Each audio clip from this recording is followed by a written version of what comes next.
కొనిదెల పవన్ కళ్యాణ్ అనే నేను అనే ఈ మాట కోసం జన సైనికులు రాష్ట్ర ప్రజలు ఎంతగానో ఎదురు చూశారు. దేశం పట్ల పవన్ ప్రేమ, ప్రజలకు నిత్యం ఏదో ఒక సేవ చేయాలనే ఆయన తపనే ఇందుకు కారణం. కోట్లలో దాన ధర్మాలు, లెక్కలేనన్ని సేవా కార్యక్రమాలు, చేతికి ఎముకలేనితనం పవన్ సొంతం. జనసేన పార్టీ ఆవిర్భావంతో ఏపీ రాజకీయాలనే కాకుండా దేశ రాజకీయాలను సైతం పవన్ శాసిస్తున్నారు.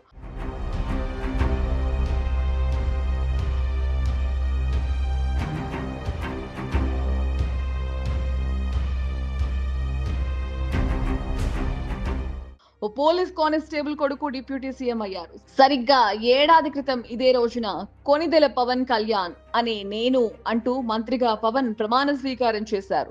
భారత ప్రధాని నరేంద్ర మోదీ, మెగాస్టార్ చిరంజీవి, జనసేన అధినేత పవన్ ముగ్గురు కలిసి మెగా అభిమానులకు మర్చిపోలేని రీతిలో మరో అపురూప ఘట్టాన్ని అందించారు.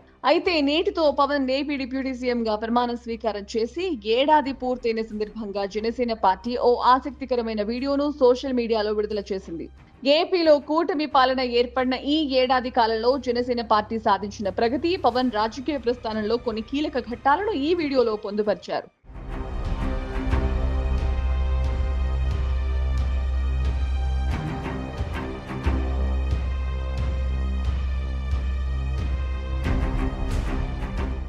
ఏపీ డిప్యూటీ సీఎం గానే కాకుండా పవన్ తాను బాధ్యతలు నిర్వర్తిస్తున్న మంత్రిత్వ శాఖలకు సంబంధించిన కార్యక్రమాలను వీడియో ద్వారా విడుదల చేశారు.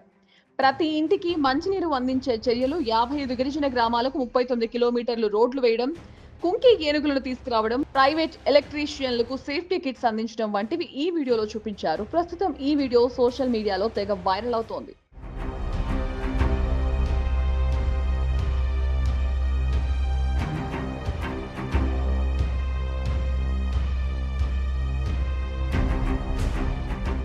పవన్ ఒక సాధారణ రాజకీయ నేత నుండి ఇండియన్ పొలిటికల్ గేమ్ చేంజర్ గా ఎలా ఎదిగారో కళ్ళకు కట్టినట్లు ఆ వీడియోలో చూపించారు.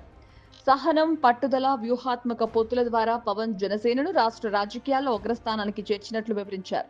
రాజకీయాల్లో తలెత్తే అంతర్గత విభేదాలను చాకచక్యంగా పరిష్కరిస్తూ ప్రధాని నరేంద్ర మోదీ వంటి జాతీయ నాయకులు సైతం పవన్ ని ప్రశంసించారు.